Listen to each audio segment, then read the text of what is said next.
ಹಣ ಡಬ್ಲಿಂಗ್ ಮಾಡ್ತೀವಿ ಅಂತ ಹೇಳಿ ಎಷ್ಟೋ ಗ್ಯಾಂಗ್ಗಳು ಯಾವ ರೀತಿಯಾಗಿ ತಲೆ ಎತ್ತಿವೆ ಅನ್ನೋದನ್ನ ಗಮನಿಸ್ತಾ ಇದ್ದೀವಿ.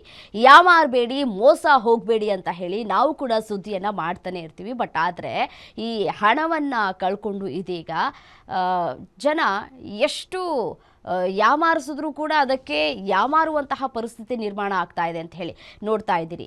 ಯಾವ ರೀತಿಯಾಗಿ ನಂಬಿ ಲಕ್ಷ ಲಕ್ಷ ಹಣವನ್ನ ಕಳ್ಕೊಳ್ತಾ ಇದ್ದಾರೆ ನೋಡಿ. ಸ್ನೇಹಿತನನ್ನೇ ಯಾಮಾರಿಸಿ 86 ಲಕ್ಷಕ್ಕೆ ಉಂಡೆ ನಾಮವನ್ನ ಹಾಕಲಾಗಿದೆ. ಏಜೆಂಟ್ ಬ್ರೋಕಿಂಗ್ ಟ್ರೆಂಡಿಂಗ್ನಲ್ಲಿ ಈ ರೀತಿಯಾಗಿ ಮಹಾ ದೋಖ ಆಗಿದೆ. ಚಂದ್ರಶೇಖರ್ ಎಂಬ ವ್ಯಕ್ತಿಯಿಂದ 66 ಲಕ್ಷ ಹಣವನ್ನ ಹೂಡಿಕೆ ಮಾಡಲಾಗಿದೆ. ಹಣ ಕೇಳಿದಾಗ ಸಬೂಬನ್ನ ಹೇಳಿದ್ದಕ್ಕೆ ಒಂದಷ್ಟು ಅನುಮಾನಗಳು ಕೂಡ ವ್ಯಕ್ತವಾಗಿದೆ.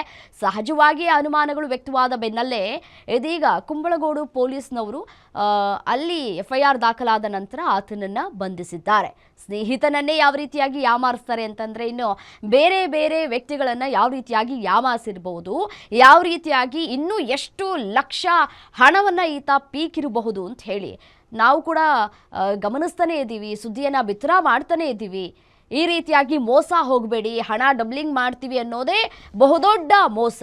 ಅದರನ್ನ ನಾವು ನಂಬಿ ಅದಕ್ಕೆ ಹಣವನ್ನ ಕೊಡ್ತೀವಲ್ಲ, ನಾವಿನ್ನೆಷ್ಟು ಬಕ್ರಗಳಿರ್ಬೋದು. ಈ ಥರ ಒಂದು ಇನ್ವೆಸ್ಟ್ಮೆಂಟ್ ಮಾಡೋಕ್ಕೆ ಒಂದು ದಾರಿ ಇದೆ. ಗೋಲ್ಡ್ದು ಇದರಲ್ಲೆಲ್ಲ ಮಾಡ್ಬೋದು. ಏಂಜಲ್ ಬ್ರೋಕಿಂಗು ಅಂತ ನಾನಂದೆ, ಎಷ್ಟು ಇನ್ವೆಸ್ಟ್ಮೆಂಟ್ ಮಾಡಬೇಕಾಗುತ್ತೆ ಅಂತಂದ. ಅವಾಗ ಅವನೇನು ಹೇಳ್ದ, ಇಲ್ಲ ನೀವು ಎಷ್ಟು ಮಾಡ್ತೀರ ಅಷ್ಟು ಒಳ್ಳೆಯದು, ನಿಮಗೆ ಪ್ರಾಫಿಟ್ ಲಕ್ಷ ಡ್ರಾ ಮಾಡಿ ಸ್ಟೆಪ್ ಆಗಿ ಹಂತವಾಗಿ ಕೊಡ್ತಾ ಬಂದೆ. ಅವಾಗ ಆ ದುಡ್ಡಲ್ಲಿ ಏನು ಮಾಡಿದೆ, ಒಂದು 2-3 ತಿಂಗಳು ಕರೆಕ್ಟಾಗಿ ಕೊಡ್ತಾ ಇದ್ದ.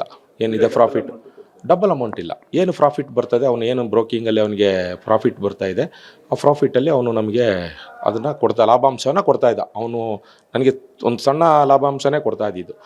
ನಾನು ಅದನ್ನೇನು ಮಾಡಿದೆ, ಪಾರ್ಟಿಗೆ ಆಮೇಲೆ ನನ್ನ ಮನೆಯಲ್ಲಿ ಕೆಲವೊಂದು ಐಟಮ್ಗಳನ್ನೆಲ್ಲ ಮಾರ್ಬಿಟ್ಟು ಆ ಹಣ ನೀಡಿರುವವರಿಗೆ 10 ಲಕ್ಷ ರೂಪಾಯಿ ನಾನು 3 ತಿಂಗಳಲ್ಲಿ ಅವ್ರಿಗೆ ಕ್ಲಿಯರ್ ಮಾಡಿದೆ. ಪಾಪ ನನಗೆಲ್ಲ ವಾಪಸ್ ಕೊಟ್ಟರು, ಅವ್ರು ಏನು ನನಗೆ ತೊಂದರೆ ಕೊಟ್ಟಿಲ್ಲ.